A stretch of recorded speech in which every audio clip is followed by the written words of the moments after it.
Hey, what's up? We're the Real Culture Queens. I'm Kait. And I'm Assia.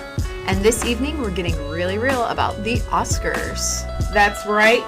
Welcome to our little Oscar recap, a tasting, if you will. Taste I will. Of our thoughts from tonight's award show. And we promise that we won't go on past the music.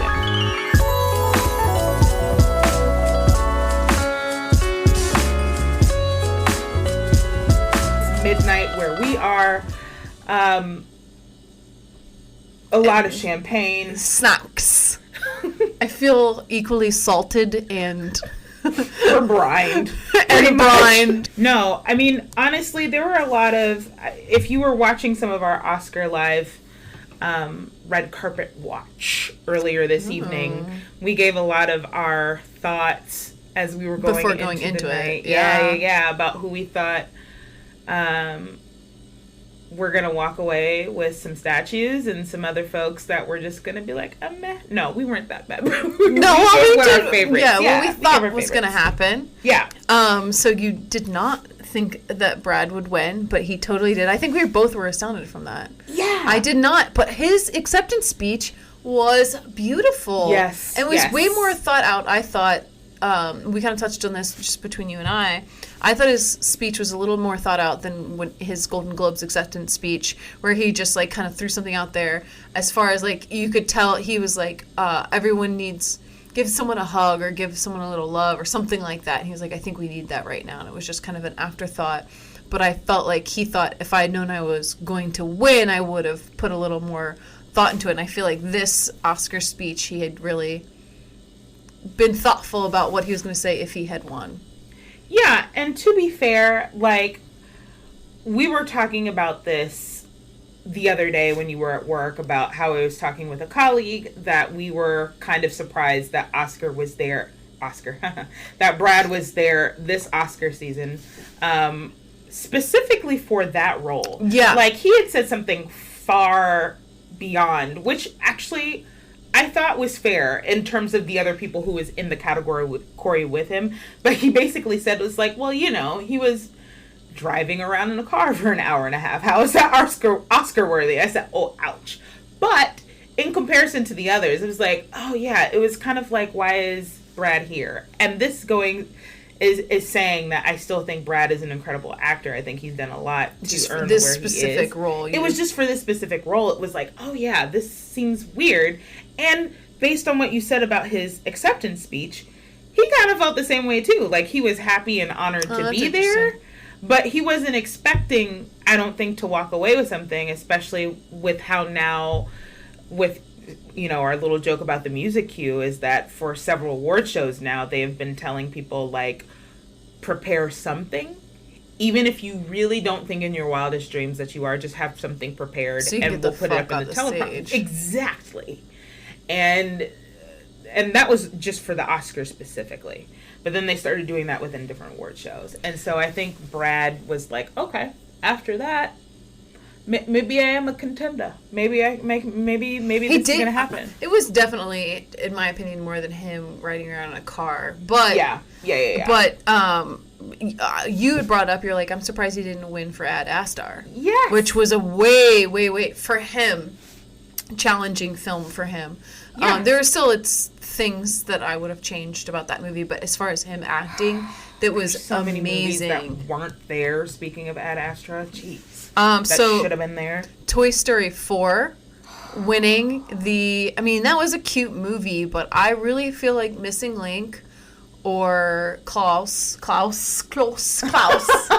it should have been more artistic. I don't know.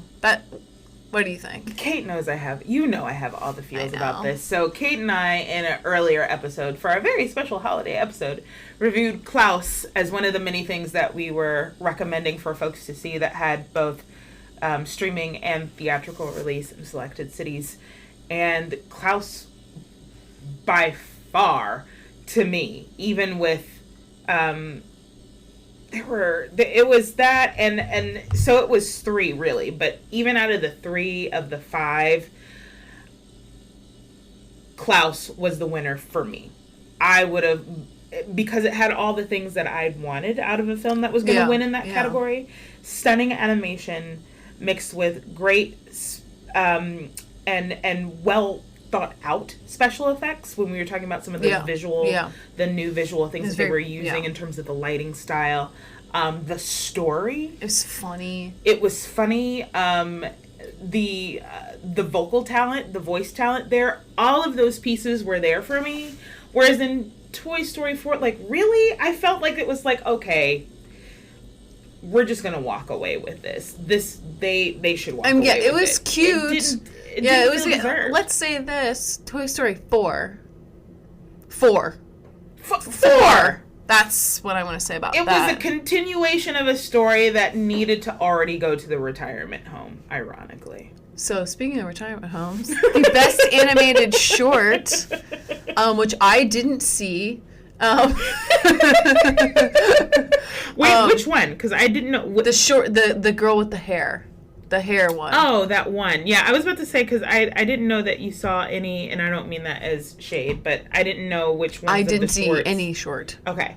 Hair Love 1. I only saw Tall. Ah, okay. I didn't even know that. That was a joke. Oh. I was like, and tall. What? I hate you. Sorry, it's I was totally going with it, too, and not looking at it, even though it's pulled right up here on the screen, because I am that tired. Remember, we are brined. We're tired. It's been a long night. You can hear it in my voice. There's going to be a lot of vocal fry tonight. I apologize. Oh, that was pretty. That was my interpretation of vocal fry. Oh. You're welcome. And now I want fries with ketchup. I would take another condiment, too, if I had to. Something moist. That sounded gross. That was really nasty. Gross. I was gonna help you and be like, ooh, honey mustard and chicken nuggets, vegetarian chicken nuggets, but you just had to make it nasty. Okay, but yes, Hair Love was adorable, and I thought was see it. And you can watch it on Netflix. Hair Love. So cute. And animation, Frozen performance. You were really struck by that. Oh my god. Holy shit. When they came out filming these because her reaction was perfect. Oh my god. And when they came out and they sang it in different languages, that was so beautiful. And it took everything I had not to sit on the couch and just belt the whole thing out. I was like, I don't want to ruin this for you. She was on the edge of her seat, people. There's so many. That song specifically makes me so happy, and I've been singing the Frozen songs in my car when I'm sad. And swapped out Taylor Swift, put in Frozen 2 soundtrack. Okay, fine.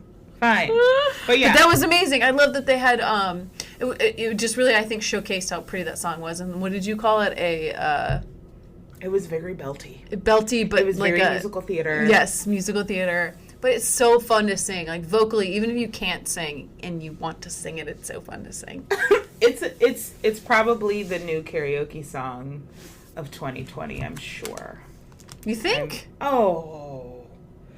mean, come on. The performance itself was a karaoke because everybody and their mom and them got up with the microphone in different languages. That's and was true. There were so many different languages. I loved that. And I'm not bitter about it. I'm just calling it like I see it. And Into the Unknown. That's the name of the song. Oh. I just wanted to make sure. Well, yeah, you were wanting to name the song. No, that's fine.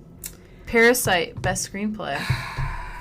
I did not see this. We both I feel like have such not seen this film, and I wasn't quite sure that I was ready to see this, but now I'm gonna have to. Best director, best screenplay, a total sweep. Best international film. It swept up. When he was like, I was They can come sweep in my kitchen next.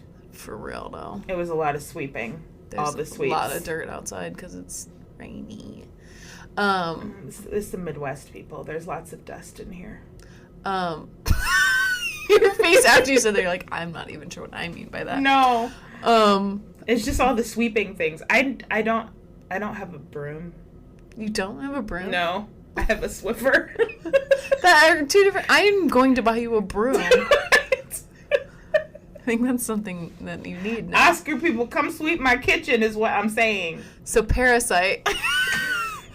Yeah, we definitely have to see it now. Yes. It's an interesting thing. Oh my god. Midnight is not the time for us. So there were a lot of great speeches. It was less political than I thought it would be this year. Why did you think it was going to be super political? Because I could feel you, like, at certain points being like, oh god, are they going to ramble on? For real. Certain things. Because A, I'm not here for that right now. And B... She had PTSD, people. I have hiccups. Continue. They were, the Golden Globes were pretty rambling. And I love it. And I love people giving their opinions. And I love that it's a great platform and people are using their well-paid voices to help other people who are less heard. But it does come a point where you're like, this went from fun to just like sad. And I think sometimes it can be overwhelming. But you had a quote you really much enjoyed by that. Yeah, I mean, I don't get as bothered by political statements if people are using their platform to for that reason. It's your platform, it's your moment. You say what you want, especially if it's needed, and if it's not heard a lot, thousands, if not millions of eyes are on you. I get it. No, I totally get that. I'm just like, I'm not knocking you. I just mean as in, I was trying to think of, I guess I never feel uncomfortable listening to people say it because it's really their moment. That's a good point. And it's interesting. Yeah, I never thought about it that way. Because oftentimes I agree with what people are saying, politics aside, whatever it might be. But also wanting to hear people's thoughts outside of the projects that they're doing. Right. Outside of the fact that they're humanizing causes, I think it's a humanizing element for them as well. Oh, for sure. And to get to understand them more and their passions and who and what they want to illuminate and bring awareness to. But anyway, yeah. Yeah, I'm not bothered about that specifically. I think I get what you're saying in terms of like a production value of like this is supposed to be. Yeah, it sort of was an event where I never think of an award show as in like more of a, I've been saying this a lot, but like an industry circle jerk. And I think that when people bring their humanity and their personalities to it and whatever, it sometimes it just goes opens it more to me. No, yeah, I totally agree with that. I think I forget. I can see him, James. Who did the Ricky Gervais? Oh, Ricky Gervais. Yeah, I was about to say. Made it. I don't know why I was just thinking. I always confuse him with that James Gordon. Oh, you were thinking of James Gordon because he did his I always confuse them. I love Ricky Gervais, so I don't want that to be confused here. But he just crossed a lot of lines, I thought, and it made it very uncomfortable. Oh. In the Golden Globes, and he's very known for that though, for his humor, making people uncomfortable. I mean, as in. He called people fucking out, man. Yeah. He was just like, we're all here speaking about human rights and political speeches. That's what we're going, is the beginning of the show. And he goes, I don't want to hear any of that shit. He's like, because of he goes, people, you're hired by like Apple and all these companies who basically like pay people less than they're worth. And just totally took down that industry. And he goes, if the Taliban were to call tomorrow with their production company, you would or if the Taliban came up with their own production company, ISIS is what he said. If ISIS came up with their own production company tomorrow, you'd be calling your manager asking for a job with them. Totally fucking. And I can't whistle right now. And Tom Hanks's face when he said that was just like, whoa. And then Jennifer Aniston and Reese Witherspoon got up after that, and we're just like, and Jennifer Aniston was like, well, I don't know how to follow that up. It was awkward. And I was just like, I am totally fine with a vocal voice, but it's like, there's a certain point where you're like, and it has a lot of truth to it, don't get me wrong. But I was just like, wow, that just took this to ground zero. It's like Harrison Ford when he's talking about Shia LaBeouf during, Crystal, whatever that movie's called. Just sell the fucking film. It's like, that's what we're here to do. Wait, what happened? What he was saying to Shia. I don't know anything about that. Yeah, it was a similar kind of thing. It's like I think there's the irony of that statement of you recapping that with Ricky Gervais is that the irony is that there is a fine line between when artists are making fun of the industry, but yet they're still part of the it. Industry, yeah. And so they can push boundaries with their own personal politics, but they also very much make up what that is. And even Joaquin, talking about, we're not really going to talk about his acceptance speech here because I think his was so much more powerful. When he was talking about people who are a part of building it is very much a part of dismantling it.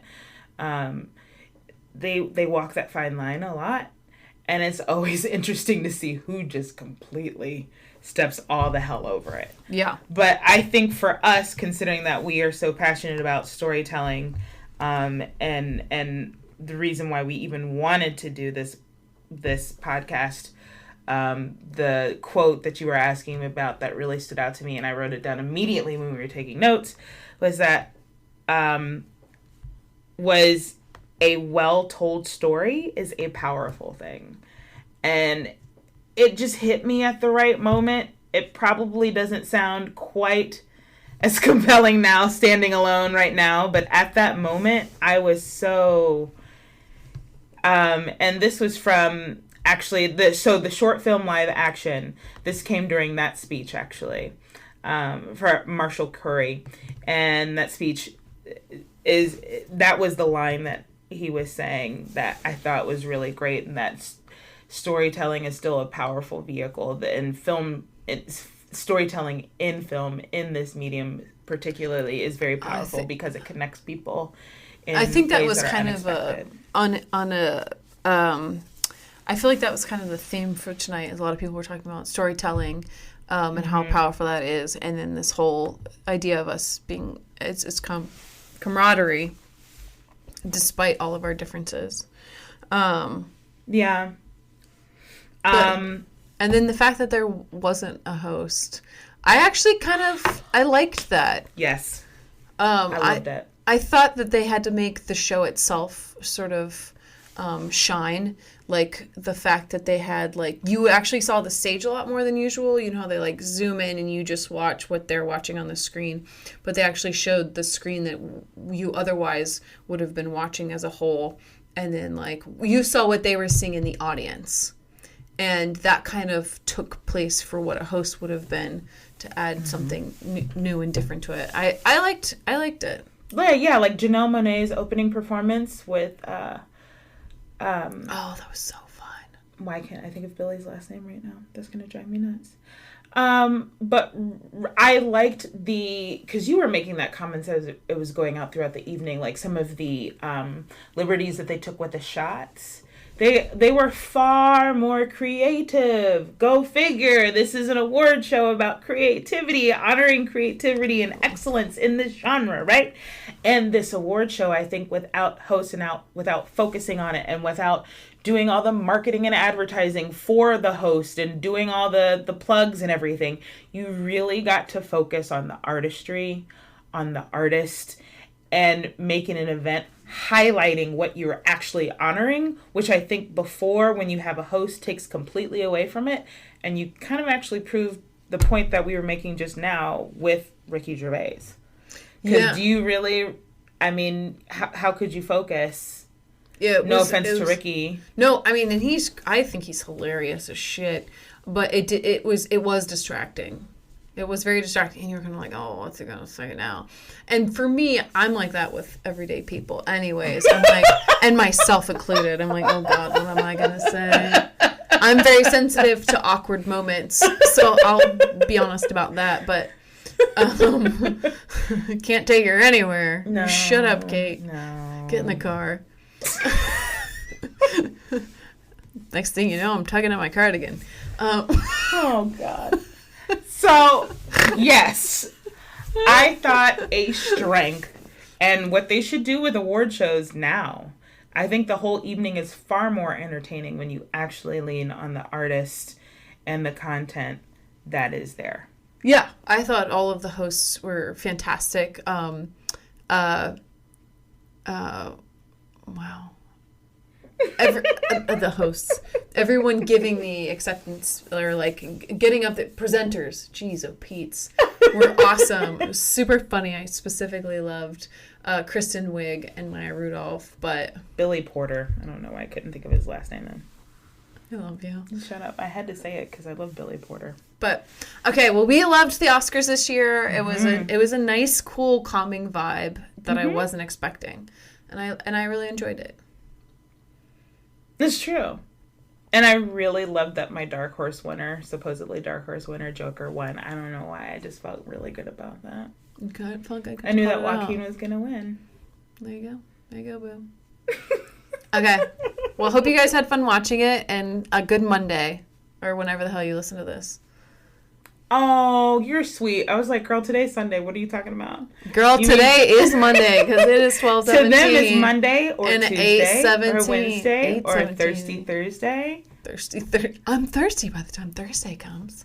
Aren't we all? Girl, I'm always thirsty. Fine. Right now, I want a big glass of cold water. Oh, that's true. Well, you guys are amazing. We'll see you next award season, and we'll definitely see you later in February when we review Birds of Prey. Or no. Caw! Caw! No, I won't do that. You guys are amazing. We'll see you later. Okay, bye. Bye.